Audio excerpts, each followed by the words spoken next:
इतना सुंदर कहा है, जिस दिए में बाती लगी हुई है, बाती पूरी जल चुकी है, उसकी राख या उसका काला थोड़ा सा भाग दिए के अंदर रखा है और आपने दूसरी बाती रखकर उसको जला दिया, तो वो जलाया गया जो भाग है लक्ष्मी को छिन्न कर देता। 15 दिन तक व्यापार ठीक नहीं चल सकता। एक बार प्रैक्टिकल करके देखो, दिए के अंदर अगर कोई बाती जल गई, जलने के बाद ठंडी हो गई, ठंडी होकर उसमें राख पड़ी हुई है, या उसके अंदर कोई काला सा आप गोल बत्ती लगाते तो काला का एक भाग काला काला सा जला हुआ उसके अंदर रह जाता है। कई लोगों की आदत रहती कि अब शाम का टाइम तो है, उसको कौन हटाए, उसी में अपन दूसरी बत्ती रख दो, जला दो, उसी में रख दो, दूसरी बत्ती जला दो, आग उसी में पड़ा हुआ है पुराना, और आपने दूसरी बत्ती अगर रखकर जला दी है, व्यापार होगा, व्यवसाय होगा, या फिर घर में रखा हुआ धन होगा, 15 दिन के लिए वो छिन्न होगा, वो जाएगा। पैसा टिकने वाला नहीं 15 दिन तक, चाहे कुछ भी कर। कई लोग कहते भी होंगे कि हमारी दुकान तो 8 दिन तो अच्छी चलती, 8 दिन के बाद नया क्या हो जाता है, 15 दिन अच्छी चलती, 15 दिन के बाद नया जाने क्या हो जाता है। तो उसमें गलती ढूंढो कि हम गलती क्या कर रहे हैं। ये तो व्यापार तो अच्छा चल रहा है, ग्राहक भी आ रहे हैं, सब कुछ होता है। जब 15 दिन ग्राहक आते हैं तो 15 दिन क्यों नहीं आते, 8 दिन ग्राहक आते हैं तो 8 दिन क्यों नहीं आते, उसके पीछे तुम्हारा कोई कारण होगा। फिर अपनी गलती को ढूंढो कि हमारी गलती क्या हो।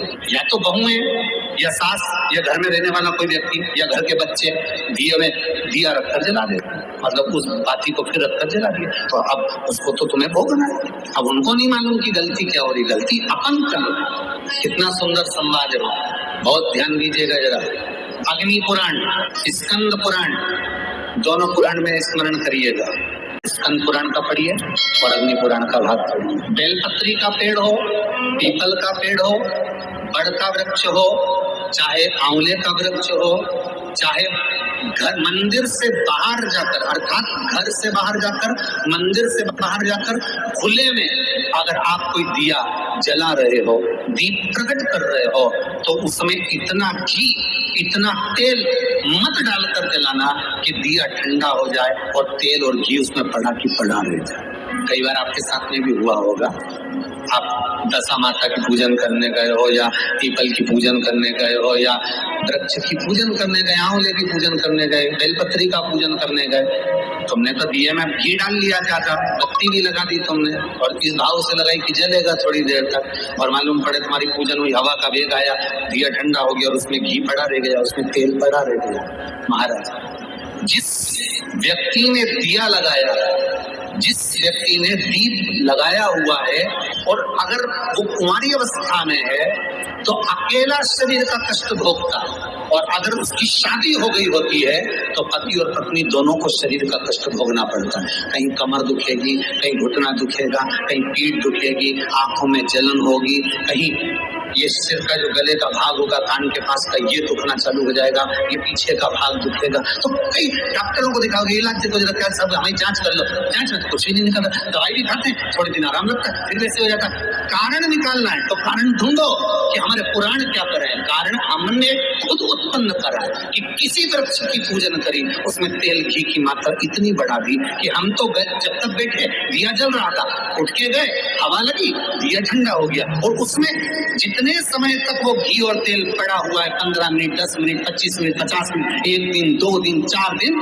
तो वो बार बार पलट पलट कर उस स्वास्थ्य को खराब करेगा ही, चाहे कुछ भी कर लो, व्यक्ति भी जांच करो। ध्यान दीजिएगा, जीवन में अगर कहीं अशांति का अनुभव होता है, मन को शांति नहीं रहती, बार बार ऐसा लगता है कि रोना आ रहा है, कुछ घर में अच्छा नहीं लग रहा, कहीं आंख फटक रही है, कहीं कोई फड़क रहा है, तो कभी ऐसा लगे, एक सफेद फूल पुष्प कुंदकेश्वर महादेव के नाम से अपने घर में से लेकर घुमाकर शिव जी को समर्पित कर कर आ जाओ। वापिस आओगे ना तो रुआसा सा मन होगा, ना मन में अशांति होगी। इतना पावर बाबा दे देंगे कुंदकेश्वर महादेव कि आपको खुद अनुभव हो जाएगा। केवल एक पुष्प श्वेत कुंदकेश्वर महादेव, कुंदकेश्वर महादेव कोई साधारण नहीं है। जिनके घर में ज्यादा रोग हो, बीमारी हो, ज्यादा तकलीफें आ रही हो, कष्ट बढ़ रहा हो, बीमारियां बढ़ रही हो, या भय लग रहा हो, डर लग रहा हो, हृदय चित्त में कहीं ना कहीं आपको भय का भान हो रहा हो, तो एक लोटा पानी एक कलश में जल भर कर रख लीजिए और रात भर उसको रखे रहने दो। नवरात्र चल रहा है, उस कलश को रात भर रखकर सुबह सुबह उस कलश में एक बेलपत्र डालकर उस जल को नीम के पेड़ के नीचे, जहां नवरात्रि में नीम के पेड़ के नीचे सारी विद्याएं, आदि शक्तियां, सारी देवी उस नीम के पेड़ के नीचे विराजमान रहती हैं। उस कलश में एक बेलपत्र डालकर रात भर रखकर उस जल को पूरे घर में घुमाकर उस नीम के पेड़ के नीचे समर्पित कर दीजिए महाराज। घर में भय लगना बंद हो जाएगा, कोई बड़ी बीमारी आपको घेरेगी नहीं और उस बीमारी से, उस रोग से आप मुक्त रहेंगे, उस बीमारी से, उस रोग से आप मुक्त पाएंगे। शंकर भगवान पे चढ़ा हुआ जल जो बहकर जाता है उसको 3 जगह पर जरूर लगाना चाहिए। ध्यान से सुनिएगा। 9 ग्रह जो शरीर राहु केतु मंगल बुध शनि परेशान करते हैं उसकी समाप्ति के लिए शिव पर चढ़ा हुआ जल नैनों पर, कंठ पर, मस्तिष्क पर, 3 जगह पर जिसके प्रतिदिन शिव पर चढ़ा हुआ जल लगता है उसको कभी 9 ग्रह परेशान नहीं कर सकते। शंकर की कृपा बरसती है। शंकर भगवान पर के तांबे के लोटे से ही जल चढ़ाना चाहिए, स्टील के लोटे से नहीं।